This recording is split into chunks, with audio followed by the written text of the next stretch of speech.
It's October 6th, 2021. Consistently, my knees are changing. They're so swollen, they're changing shape. There's slight morphing of the knee joint, of the way there's swelling in different areas, but it's still in some kind of metamorphosis. But it is not what I was born with. It's undergoing some kind of damage. I recorded today about the sunlight, the high use of UV lights. The camera picked it up in refracting the light. Even if the light is refracted, there is a high amount of UV. However, it refracts down upon my person and gets picked up, because I'm having I'm having a problem between my health safety metric and measure at Biodome, between the intrinsic, the noid, and the extrinsic, and the programming of the outside acclimate pressure system, and involvement of my inside, as I walk through a tertiary environment, which is the state of New York. So I want to also make mention on biogenic anomalies that I've noticed while I'm in this, what I call it, I guess it's said, like, terminus, or like torture chamber, because that's what it feels like, of sorts, is as I'm walking, the microns, because of the high amounts of UV and the photon spectrum, that it's the value, I guess. We use the word from the artwork I got yesterday, something different. The value is so high in backlight that, like, the figures, when they come at me, their fronts are shaded, and because I've been exposed to this high amount of toxic light for so long, it damaged the shape of my eye, but that is paired in with the pressure changes on stigma. But I have trouble with recognizing people. Like, if they're not an active figure, like some people, I told Sophie today, like, she's one of those women that, for now, because I've seen and been exposed to her so much, she has, when I couldn't draw her, that's for sure, but when I see her, it's instant recognition. But she has distinct features. There's also a distinct vibe about her. Very calming, and tranquil, but strong, and warrior type, but not in a hostile kind of a way, like not an aggressive kind of a way. So it's easy to be around her because she puts me at ease. The I did run into James the other night. Now, James is a neighbor I have. He usually walks with a signature piece or signature set of dogs that is very easy to recognize. Normally I recognize the dogs, and then I follow up the leash, and then I recognize the character that I've started to see, but I'm not exposed to a lot. But the other night, he was walking and there was backlight behind him, so his face was shaded, and he didn't have the dogs. And I'm not, I don't study his walk or how he holds himself, that kind of stuff, because again, I don't really have a purpose in documenting that. And I don't, usually the dogs are enough of a character placement for me. So whatever on that.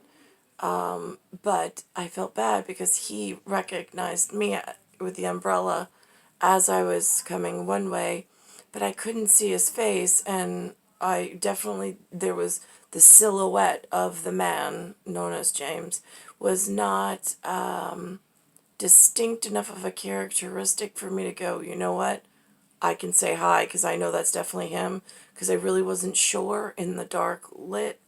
So he said hello first, and then I was like, oh, I wasn't quite sure if that was you. I feel like a rhinoceros. My eyesight, like they say that the rhinoceros can't see very far across the savannah. I feel the exact same way.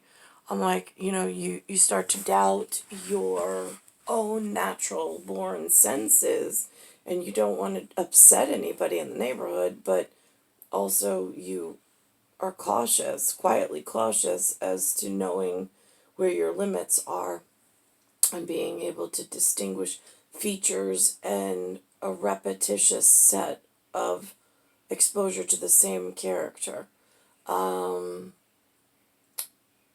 So I wanted to make mention of that because I don't want anybody to perceive me as being rude if I don't. Some of the, like again, if there's a distinct feature of one of the local residents, and there's some type of interaction, or I can spot them, but for the most part, it's really discrete motion throughout the neighborhood, which I'm sure is the way everybody likes it, except, and I'm just looking for glitch mob, like holes in the matrix. I'm looking for holes and breaches in safety and perimeter and security that then the professionals kind of like toss in a ball to like Big Brother. Like, I know you know what a background check is and who to ask for it. I never got that high up in importance in the world, but I can at least go around the community in my innocence and look for things that don't look like they belong in our neighborhood, or that look a little off, or looks like perhaps nobody's questioning far enough in the chain of command to figure out how they got here. It might be a safety concern, considering I don't know who's in charge of national weather. I heard Anthony once said he had an uncle that worked at Universal. I'm like, Universal Studios in Florida. I mean, I just assumed he meant the theme park. Like, I don't know. I'm like, yeah, really? Okay. What the hell does that mean? You know what I'm saying? Like, people don't really explain themselves. And he's like a broken head case anyway. His antenna doesn't work so well.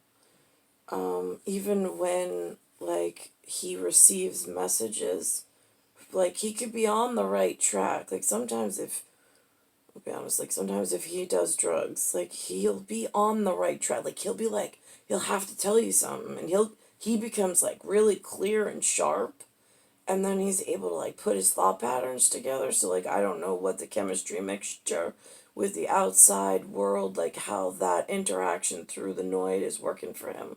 But sometimes he's really, really clear at communicating. But for the most part, on a day-to-day basis, in this part of 20th century, it feels like the elevator doesn't go really up to the top. And it's like his basic survival instinct to the outside world. Forget me, because I'm not looking to take him down or hurt him or anything. He's just like an innocent dead zone piece of anatomy that just moves. I mean, it's like walking around that episode, or an episode of The Walking Dead. I mean, that's what I feel like Linda Lou and Jason and Anthony are like. It's just like, I'm looking for Eric, Mike, or Mark. Let's go with the last time I saw him, Mark, from Special Task Force.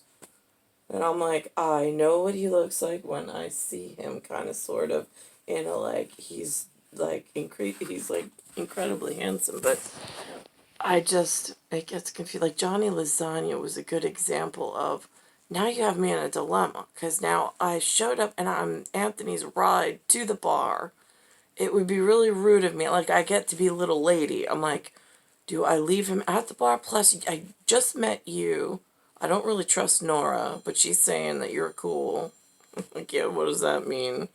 And then I'm like, and then you're asking me to go to Mastic. And I'm like, Mastic's not a good area, so I heard. I mean, I can, and then I'm like iffy on that because I met a really great Pat McManus, and he was really stellar and stand-up kind of a guy. And he had a house, but he didn't live there. So, like, that gets confusing because I'm like, well, he was the homeowner of a house over there, but I hear really bad things come out of Mastic. So now I'm like, but it's an affordable area. Great. So that gets confusing, and like, are you like, what? Yeah, whatever. I gotta think about this. Oh, and the other thing is, like, there's this saying in the world somewhere. I don't know which part of the world. I'm in the debris field, and it's like blinding light during the day, and then it affects your ability to distinguish colors. And the other thing is that in ophthalmology, when the level of light is within a specific wavelength,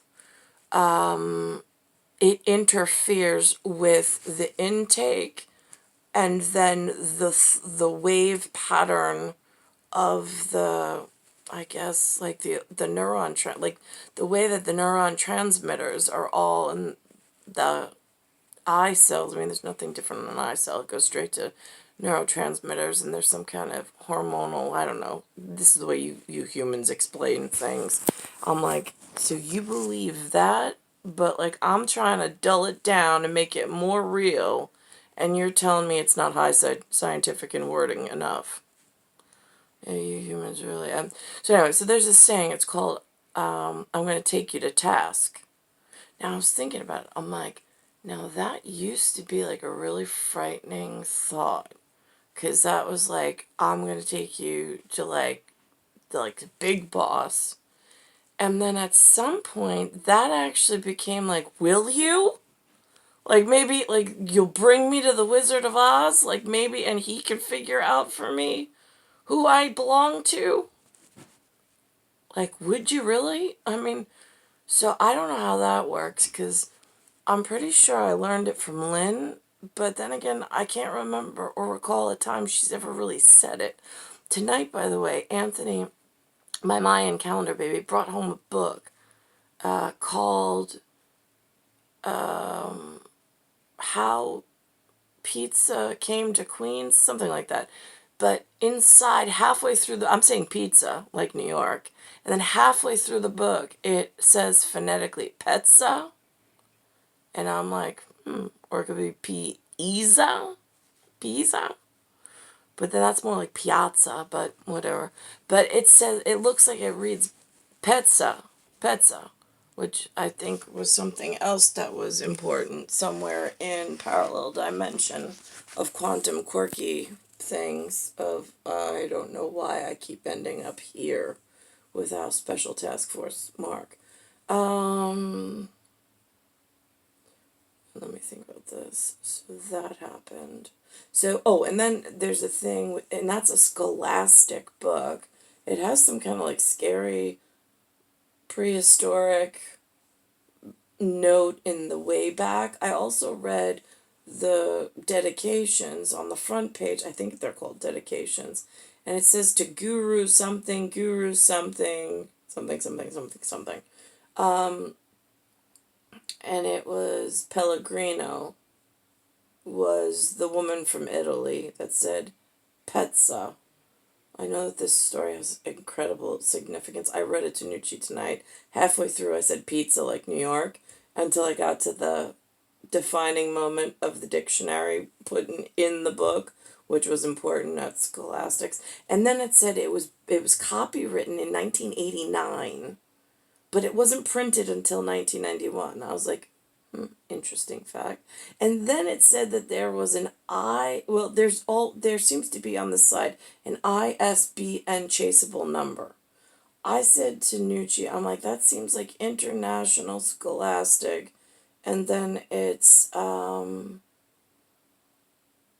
binary, like, numeric of some sort that chases storylines and binds together certain, we'll call it anthology with anatomy and lineage for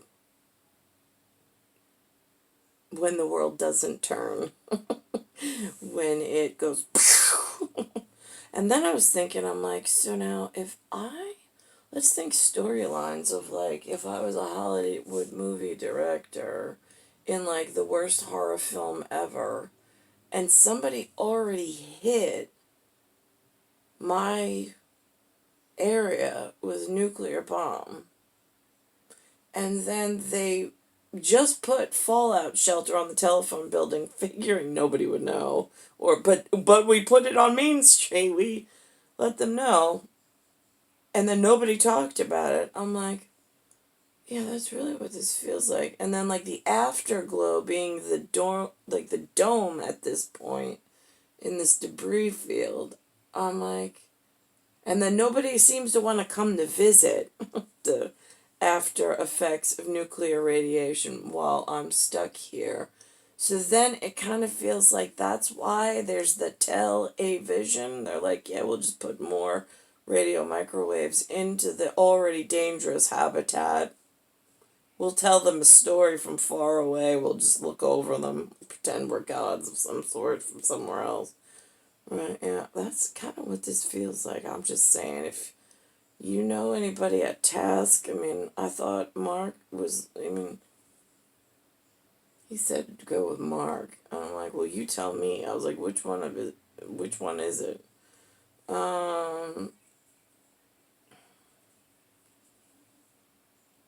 So that was that. And that was on $1 billion Bed Baby or billion hedge fund, something along those lines. And I'm like, I mean, like, I know in value of human, between a million and a billion is a big deal. Same thing between million, billion, and trillion, big deal. Got it.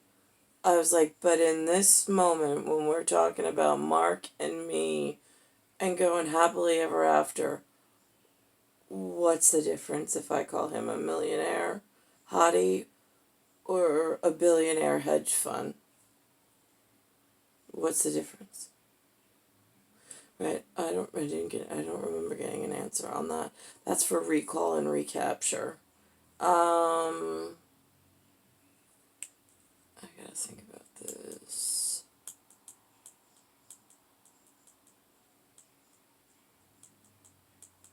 So I'm in Bayside Station, Bayside, New York, 11361. It is Earth, Solar System, Milky Way, Universe, Galaxy is broken. And I don't touch computers. I don't touch coding of computers.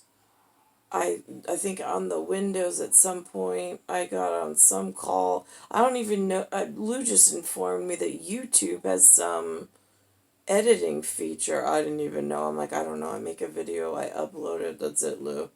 I was like, but my son apparently, Nucci, he's with 1975 Anthony. He's putting music and all sorts of stuff. I'm not with him when he does that, so I have no interest in the bells and the whistles on this one. Star 1978, Star 8378, Nicole Cataruzza. I'm in this symbolic gesture with that up on the wall, and I'm working on a debris field of multicolored squares and circles at the moment. I'm in Bayside Station, Bayside, New York, 11361.